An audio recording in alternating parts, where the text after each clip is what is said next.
Good day, and welcome to today's For the Win Force Technique Workshop. My name is Gabriel Quenville, and I am the reconditioning specialist for the Canadian Armed Forces out here at Base 4 in Cold Lake.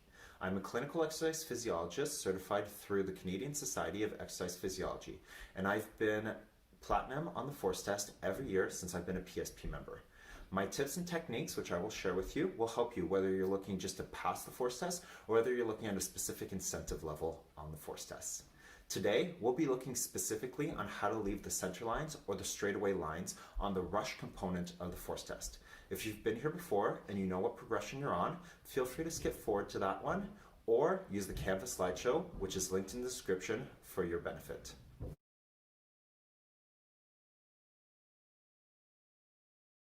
As you are aware, there are two very distinct lines in the rushes component of the force test. The starting and the center line, when you're leaving it, you want to keep going forwards. And the turnaround lines, you do just that. After your hand release, you get up and you change directions. So with that, there's distinct strategies that you can use when you're approaching the line and when you're leaving the line, whether it's the center line or the turnaround line.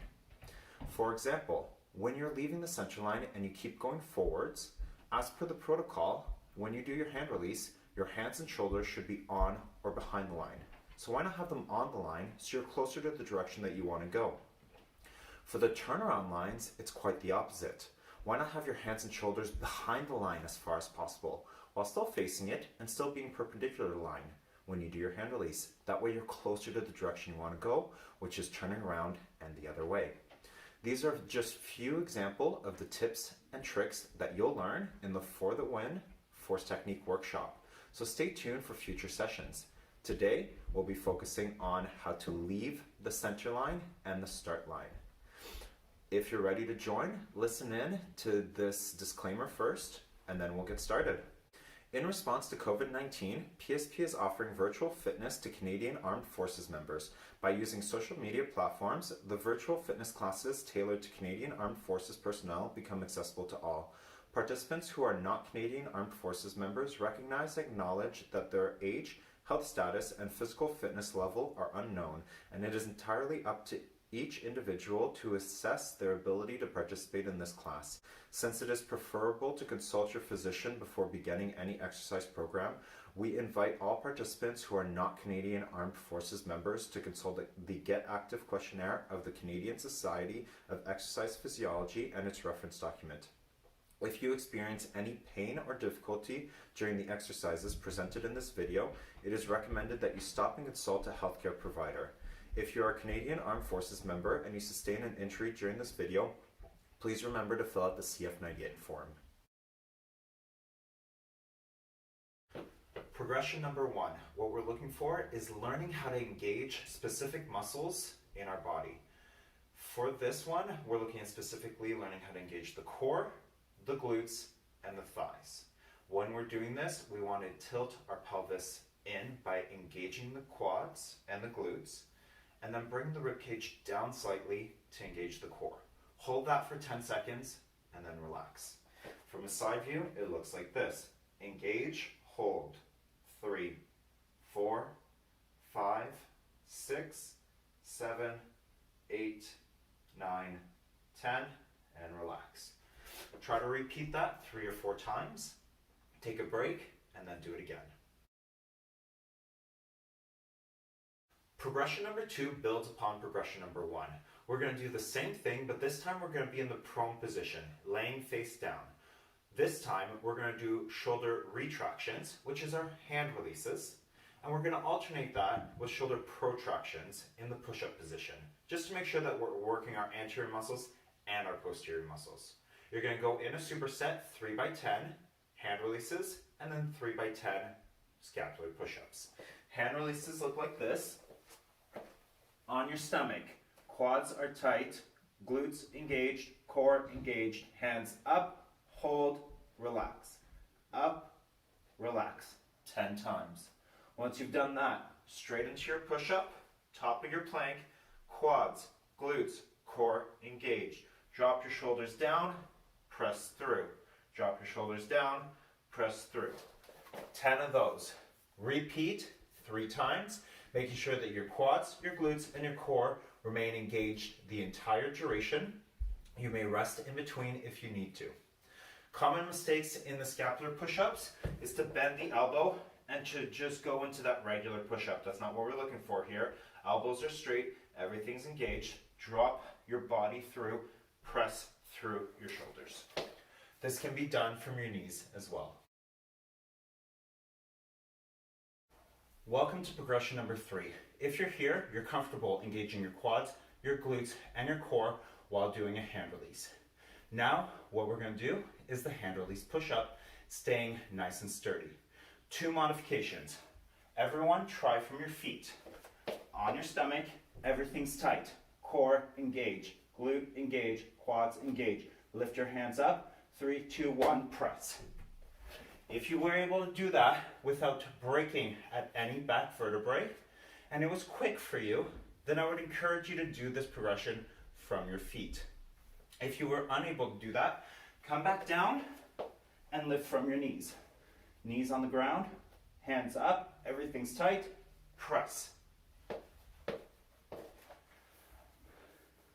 When you're doing this progression, you want to do 3 times, 10. You can either include it in your workout, you can include it in the warm-up, or you can do it at the end of any of your workouts. Welcome to progression number 4.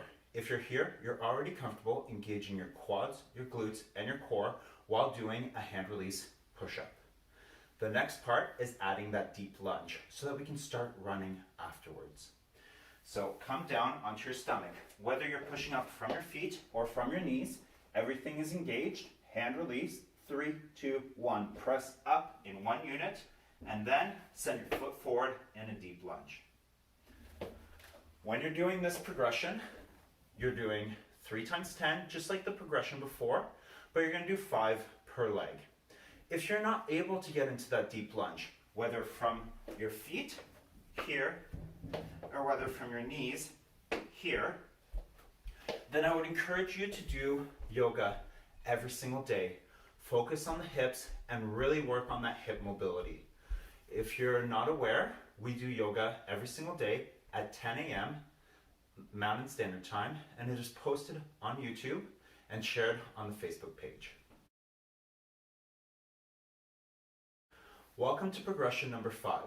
If you're here, you're comfortable engaging your quads, engaging your glutes, engaging your core while doing a hand release, pressing up into a push-up, and going into a deep lunge. The next part is getting into a 3-point track start. That is the start position that we are in when we want to get running. Come down onto your stomach, whether you're going from your knees or from your feet. Engage your quads, engage your glute, engage your core. Hand release. 3, 2, 1, press. Foot, 3-point start.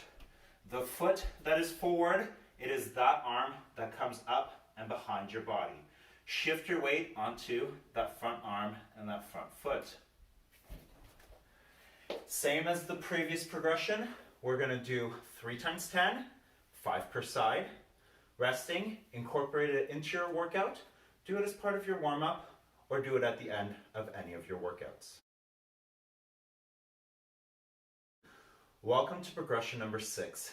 Now that you're used to engaging your quads, glutes, and cores while hand releasing, push up, getting into a deep lunge, and a 3-point track start, we're going to try to make it a little bit more fluid. This is a 2-part progression. Come down onto your stomach. Whether you're going from your feet or your knees, engage your quads, your glutes, your core. Hand release. Now, instead of doing 2 movements, being the push-up and then the lunge, we're going to do it in 1. 3, 2, 1. Press into a deep lunge. 3-point track start. That is progression number 1. You can do 5 of those. And then we're going to do the push into a lunge as 2 movements, but then trying to get the arm up with the lunge. Looks like this. Quads, glutes, core engaged. Hands up. 3, 2, 1. Press. Foot and arm at the same time. So as you're doing your 10, 5 per leg, you're going to do a press into a lunge as 1 movement, then the arm comes up for 5, and then you're going to do a press into a lunge with your arm up for another 5. Welcome to progression number 7. Now that you're used to trying to get those movements a little bit more fluid while staying nice and engaged, let's make all 3 of those movements one fluid movement.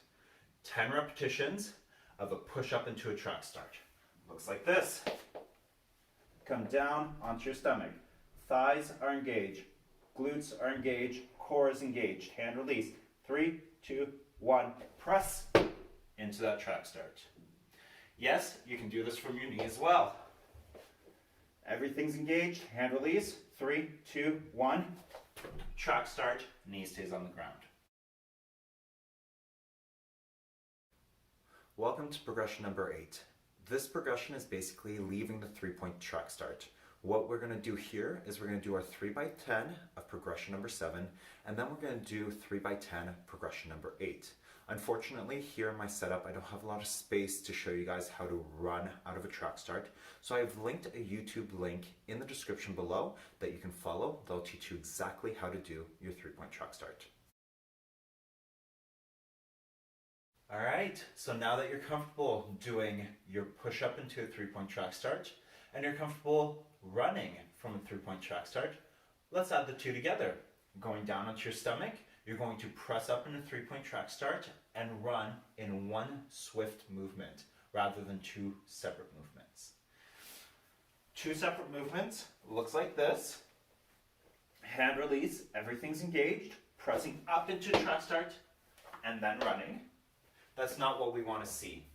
In order to see a fluid motion, what you want to think about is engaging your leg, pressing through the ground before it even touches the ground. So here, 2 separate movements. I'm coming up and I'm planting my foot. That's not what you want to do. Instead of planting your foot, as your foot is coming down, you're pressing into the ground so that you can start running. Bringing that arm up, swinging through, staying low as you run, and slowly getting up as you sprint forward. Thank you for joining me on this 9-part progression of how to leave the center line for the rushes component of the force test. And stay tuned for more For the Win force technique workshops.